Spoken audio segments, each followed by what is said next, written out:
আমরাও মামুরা মিলে যখন তারা ঠিক করলো সংবিধান থেকে ধর্মনিরপেক্ষতা সমাজতন্ত্রকে বিসর্জন দেওয়া হবে, তখন সিপিবি সহ 4টি বাম দল বলেছে আমরা এই আলোচনায় থাকতে পারি না, তারা ওয়াক আউট করে।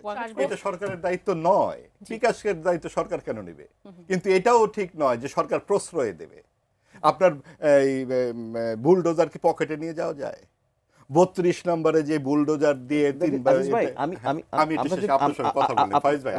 আমি আপনাকে বলি যে বুলডোজারের জায়গাটা যেটা বলছেন, আমি তো বলছি যে কোন কোন জায়গায় সরকারের দুর্বলতা ছিল। আপনি বামপন্থীর সঙ্গে বামপন্থীর বিকাশের কথা তো বলি না, বামপন্থীকে তো তারা কোনো গ্রাহ্যই করে নাই। তারা যখন আমি যে পয়েন্টটা বলেছি 30 জুলাই যে বামপন্থীরা উঠে গেল, সেখানে সরকার একদম নিশ্চুপ থাকলো। কিন্তু এটা যদি জামাত উঠতো তারা নিশ্চুপ থাকতো না। আমি হচ্ছে এই কথা। আপনার এই ইনফরমেশন সিপিবি বাসদ চলে গেছে, তারা আর ফিরেনি না। তারা বলেছে ধর্মনিরপেক্ষতা নিয়ে আলোচনা না করলে, যদি ধর্মনিরপেক্ষতা বাদ হয়ে যায় তাহলে আমরা এই সংস্কার প্রস্তাবে আলোচনায় থাকবো না। যাই হোক, আমার এই বক্তব্য তো ক্লিয়ার যে না ওনারা কি থেকেছেন আলোচনায়? আমরা এই বিষয়টা নিয়ে না জল ঘোলা করি। আমি বলতেছি জল বলছেন কেন ভাই? তাহলে তো আপনি মনে করছেন যে আমি আপনাকে অ্যাটাক করছি। না না, অ্যাটাকের বিষয় না ভাই। সিপিবি বাসদ যে শুনেন, আমরা যদি সালাদ নিয়ে কথা বলি মেইন ডিশে যেতে পারবো না। মেইন ডিশে যাচ্ছি আমি। মেইন ডিশ না, আপনি আমাকে এটাকে পরিষ্কার করেন। সিপিবি বাসদ কি এই সংলাপে ছিল না? ছিল।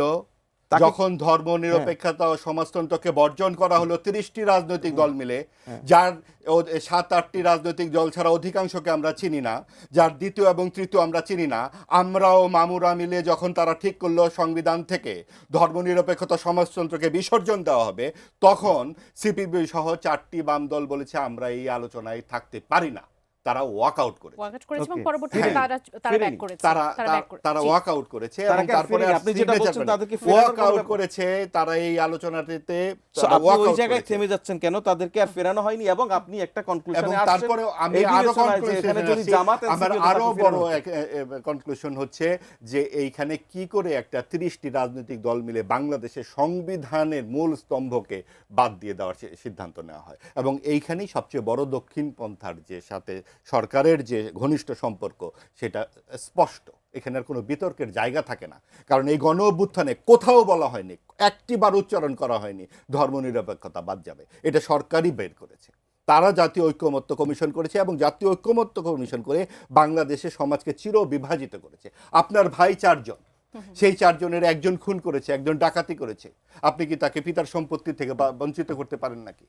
আপনি তাকে জেল জরিমানা দিতে পারেন, হাজতবাস করতে পারেন, বিচারের আওতায় আনতে পারেন, কিন্তু আপনি তাকে পিতার সম্পত্তি থেকে বাদ দিতে পারেন না। ঠিক একইভাবে আপনি এই সমস্ত আলোচনা থেকে সরকার কোনোভাবেই কাউকে অ্যাড্রেস পর্যন্ত করেনি, বরং মনে হচ্ছে তারা আওয়ামী বিরোধী একটি সরকার। আওয়ামী বিরোধী সরকার কি করে এই সরকার? সে তো একটা অন্তর্বর্তীকালীন সরকার, তার তো একটা নৈর্ব্যক্তিক অবস্থান থাকা দরকার ছিল। সেইটা বাদ দিয়ে, এবং দেখেন সরকার কতখানি ডানপন্থী, তারা বিসিএস পরীক্ষায় পাকিস্তানি বাহিনী লিখতে তাদের অসুবিধা হয়, তারা লিখেছে হানাদার বাহিনী। তারা পাকিস্তান শব্দটা উচ্চারণ করেনি, তারা মুক্তিযুদ্ধের বদলে লিখেছে প্রতিরোধ যুদ্ধ। এরপরেও আমাদের আর কোনো স্পষ্ট হতে অসুবিধা হয়? এই ঘটনা আমরা 80 দশকে পুরো 10 বছর দেখেছি। তখন গণমাধ্যমে পাকিস্তান শব্দটি লেখা হতো না। এই জায়গায় পৌঁছানোর কি দরকার ছিল সরকারের? কে তাকে বাধ্য করেছে? এবং সরকার যখন এটা দেখলো, পরীক্ষার প্রশ্ন কি সরকার করে? সরকার করে না, এটা সরকারের অংশ নয়। আমি কোন ধরনের দায় এড়ানোর বিষয়ে পক্ষে নয়। তারা কোনো ব্যবস্থা নিয়েছে, বাট আপনি এই যে আইসোলেটেড ইনসিডেন্টগুলিকে এনে সবকিছুকে এক জায়গায় গেঁথে দিয়ে বলবেন যে এই সরকার ডানপন্থী সরকার। অবশ্যই এই সরকার, এবং প্রত্যেকটা জায়গায় আপনি দেখুন আমাদের ইতিহাস, মুক্তিযুদ্ধ, বারবার বলা হচ্ছে এটা আওয়ামী বয়ান, ভারতীয় আধিপত্যবাদ। গত 18 মাসে সবচেয়ে উচ্চারিত শব্দগুলো কি? ভারতীয় আধিপত্যবাদ এবং হচ্ছে আওয়ামী বয়ান। মুক্তিযুদ্ধের আওয়ামী বয়ান মানে কি? মুক্তিযুদ্ধের যে আকর গ্রন্থ, এটা তো রাষ্ট্রপতি জিয়াউর রহমানের যে বিএনপির শাসন আমলে 15 খণ্ড মুক্তিযুদ্ধের দলিলপত্র লেখা হয়েছে এবং বরেণ্য হাসান হাফিজুর রহমান তার সম্পাদক। যখন বারবার এটা বলা হলো, বিভিন্নভাবে এটা বলা হলো, সরকারের পক্ষ থেকে কোনো উদ্যোগ আমরা দেখেছি? একবার বলা হয়েছে মুক্তিযুদ্ধের আওয়ামী বয়ান এখানে হয় নাই। মুক্তিযুদ্ধের আওয়ামী বয়ান কোনটা?